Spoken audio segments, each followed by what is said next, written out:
It's a beautiful Friday today, so let's jump again into a Transformer Slag podcast Patreon listener question. If you want to be part of the Transformer Slag podcast Patreon, help support the podcast, let us know we're doing a half decent job here in the Transformer world. Patreon.com/Protoman, or check the pinned comment or the description below if you need the link to come join us on the Patreon. And what does the Patreon get you? With your hard-earned money, gets your name in the end credit scroll at the end of every segment moving forward. Gets your access to the Transformer Slag podcast Discord, where we talk about the news, break the news, discuss Transformers, share sales so you could save money on your hobby, as well as rare lore downloads and more. A lot of cool stuff in our Discord that we have here. Well over 90 people at this point at the Discord. And of course, depending on what tier, you might get a little something something in the mail, a little something something in the snail mail, or of course, access to the Patreon listener question. We got a Patreon listener question here from Cringe McCringle, longtime patron, and he wants to know, Proto, I thought of a great Patreon listener question. As I'm sitting here looking at my collection, I've realized that I have a lot of Bayverse Transformer figures. Mainly because I was 4-year-old at the time when the first movie came out. Sorry for making you feel that old. Oh, I'm old, don't worry. And that was what I grew up with. Obviously, the old saying is, what is old is new, so this leads me to this question or questions. How do you think the movies will be remembered 10, 15 years from now? Will the old Bay figures increase in value like the G1 figures, or are there just too many figures for them to increase in value? Thanks for everything you do, Cringe McCringle. Well, thank you, Cringe McCringle. So you were 4 when the movie came out. I was 24. So, yeah, that means you're like 19 today. Still not even as old as I was when the movie came out. Yeah, I'm an old man. What could you do? What could you do? The irony is, as you said here, how would we remember 10, 15 years from now? The irony is it's been 10 to 15 years, actually been 15 years since the 2007 movie. So time really flies, hasn't it? Man, oh man. How it will be remembered? Well, I always like to quote the old line from the comic book Watchmen by Alan Moore. There was a line that Silk Spectre said, the original Silk Spectre OG. And she said, every day the future looks a little darker, but the past, even the grimy parts, well, it just keeps getting brighter and brighter all the time. And what that means is no matter how bad something is in the past, as time progresses, people start to remember it more fondly and with nostalgia just because of how sometimes the present isn't as cool and rose-shaded as the past is. I mean, we could even look at toy lines that were deemed unattractive or cliche, and now we look back at them and go, oh man, look at those cool 90s and 80s toys that were totally not successful back then and considered a failure.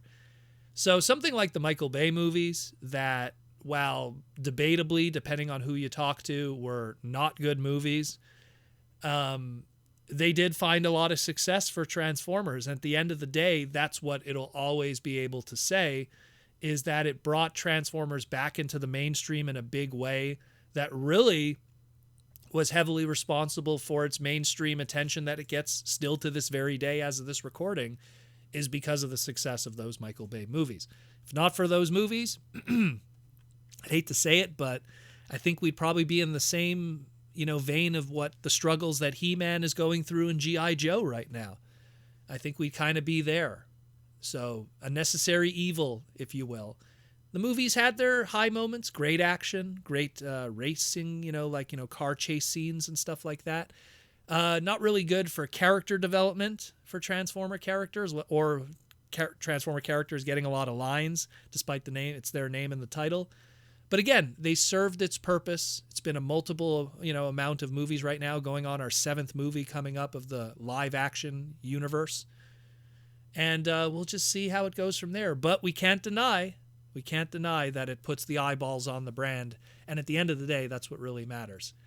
So I think 10, even 15 years from now, people will look back at them and go, you know what?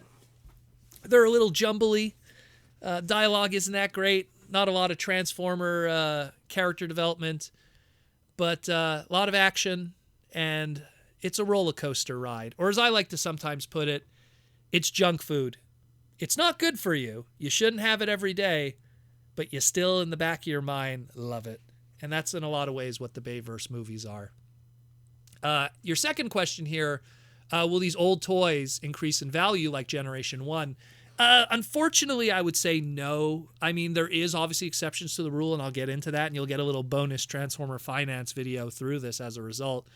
But the problem is when you're talking about 80s toys, and specifically, Generation 1, that was also a little bit on the fragile side in a lot of ways, there just isn't as many out there as there is, let's say, Michael Bay toys. You could take a Generation 1 Optimus Prime, original run 1984, and even we'll lump in, just for the hell of it, the 1985 rub sign version. And the truth of the matter is that how many of those exist today in pretty decent condition? I'm not saying mint, but in pretty decent condition with most of their accessories, not everything. Considerably less than, let's say, 100% complete Leader Class 2007 movie Optimus Primes. There's probably millions of those Optimus Primes out there, the movie 2007 Leader Class, the very first run, where there's probably realistically complete G1 Primes, not reissues, not just original 1984, and we'll lump in 1985 pre-rub, post-rub. I'm going to say, honestly, maybe 8,000, maybe 7,000 that are near complete. And when we're talking 100% complete in decent condition, we're talking in the 2,000s to 3,000s at most. And that sounds crazy, but that's a reality. Going to a lot of shows now, we're seeing a lot less of that in the open market and available. And what does show up on eBay is from personal collections and people just unloading. But at the same time, he has been reissued a lot, so that's another thing too. When you start falling into some of the stuff that hasn't been reissued yet and hasn't had other releases, it becomes a lot more difficult. G1 Headmasters being probably the next step that a lot of fans were starting to do. I was seeing by the time the Michael Bay movies were starting to become really popular, around 2009, 2010, people started going, well, I got all my 84 and 85 and 86 guys, that have also been reissued many times. So now they're looking at Headmasters and Pretender shells, and a lot of those, unfortunately, don't have reissues. So there's a lot less of those out there in the market, and their value went up significantly from their original MSRP, even including inflation. Now, when we're talking movie toys, oddly enough, you know what has gone up in value, surprisingly, like 300 to 400% up from its MSRP, even if it was like 10 to 15 years ago? The Fast Action Battlers.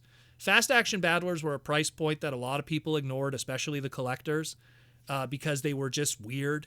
Why would you buy a Fast Action Battler of Megatron or Optimus or Barricade or Bumblebee when you could own the deluxe version, which was way better looking and didn't have a gimmick?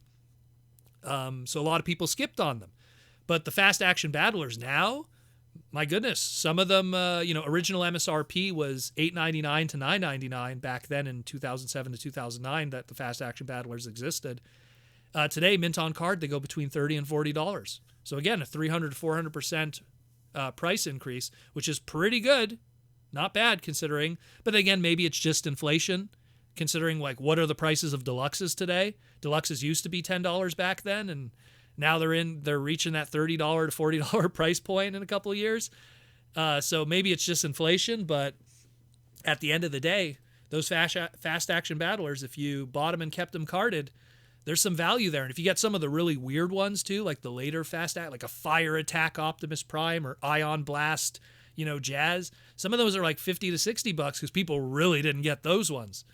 So that's one example. But then when you lean more into, like, let's say like that Leader Class Optimus Prime I was just talking about from 2007, or like a Deluxe Bumblebee from 2007, a lot of those are selling at their MSRP or less. Why? tons of them out there, millions of them out there, millions of them, millions and millions and millions of them. So there's just not a scarcity, thus a huge demand for them. Not to mention, there's better versions of them later. So on top of that, if you want that specific color scheme or that specific design, there's better versions. Where, to give an example of like a 2007, 2008, 2009 movie toy that did go up in value of the more non-fast action battler, let's talk, Night Watch Optimus Prime, which was the leader class Optimus from 2007, but given like a darker bluish kind of color scheme. That went up in value. Original MSRP $49.99, now about $129, $140. So again, a good like 200 to 300% increase, if not more, depending on loose to complete to mint in box. So that did go up in value. And then when you fall into stuff like, let's say, Voyager movie, highbrow, those go up in crazy value too. So it's really the ones that didn't sell well back then that today are the most valuable, where the ones that were the most popular and have the most in the secondary market, because let's be real, G1 toys were 80s toys. They've had already near 40 years to get destroyed, lost, and damaged, where these Michael Bay toys only have 15 to 10 years to be in that kind of environment. And a lot more collectors bought them. There wasn't really collectors back in 1984 with G1, but a lot of collectors bought the movie toys. A lot of them kept them mint in box. A lot of them kept them in pristine condition. A lot of them opened them up, transformed them once, put them on their shelves. You're talking to one of them, So there's less of a population of G1 stuff. There's an insane population of movie stuff. So the increase in value is not as common, unfortunately. But there is stuff. There is, like I said, certain toys that did not sell well of the movie stuff. Those are the ones you'd want to target if you're talking like increase in value. But at the end of the day, how is it going to all be looked at years later? Again, it was the next boom for Transformers. I've always said that there was 3 major peaks in Transformers' near 40-year history, which was 1985, which was the second season of G1, the second year of the G1 toys. That was the peak of Transformers during Generation 1. That's when it was a household name. Everyone was talking about Transformers. It was a hot toy line with the kids. Everyone wanted Transformer toys. 1985, which then, of course, also led into 1986 with the movie because of just how hot 1985 was for Transformers. You have to keep in mind, G1 started in late 84, so it really got its momentum in 1985. The second peak was 1998. Second season of Beast Wars, the third series of the toy line going into the Transmetals. That was when Transformers, not only was it ridiculously popular for Beast Wars, but it was the first time in years that Transformers was the top-selling boys' toy for the toy division for the holiday season, beating the Nintendo 64. So that was a big deal. Big deal. So Beast Wars was the second big peak where Transformers was ridiculously popular and everyone wanted to get a piece of that action. Then we talk about 2009, Revenge of the Fallen. Like it or hate it, that was the next peak. Everyone was talking about Transformers. It was still to this day, in my opinion, when there were so many people interested in Transformers. People that I knew for years locally who were comic book fans or toy collectors didn't care about Transformers. They were buying their Marvel stuff or their G.I. Joe figures. And then all of a sudden these Michael Bay movies came and they had no interest in Transformers. But then these Michael Bay movies came and then Revenge of the Fallen, which was the next big peak in terms of interest. And these people started becoming Transformer collectors. They started buying. Were the movies that great? Well, that's, again, debatable. But people got into the hype because it was huge. And I think that we've yet to reach that next peak, but I think that one day we will get it again. Everything comes around. Like you just said, what's old is new. And sooner or later, people will want to revisit stuff. And nostalgia has a funny way of doing that, where brands, they always find a way to somehow bring back attention and everything kind of comes around and it becomes the new hot thing again. And Transformers has had 3 peaks, and one day, who knows when, but one day it'll have its 4th peak, and it'll be ridiculously, insanely popular all over again. It's still popular. We have our new series coming out. We have a new other series on Netflix, another one on Nickelodeon. The Netflix one is probably going to also be like with Paramount. There's going to be a lot of stuff. We have a movie in 2023. We're in a good shape. We're just not taking over the world like we were a couple of years ago. But we're still in good shape. So I hope that answers your question. And I mean, look, you grew up with Bayverse, so it's your G1, so I'm pretty sure it'll do just fine. And there's still interest. Look, the Studio Series stuff still focuses on a lot of old, Bayverse kind of stuff. We just got the Transformers Premium Finish line, which focuses on old Bayverse designs.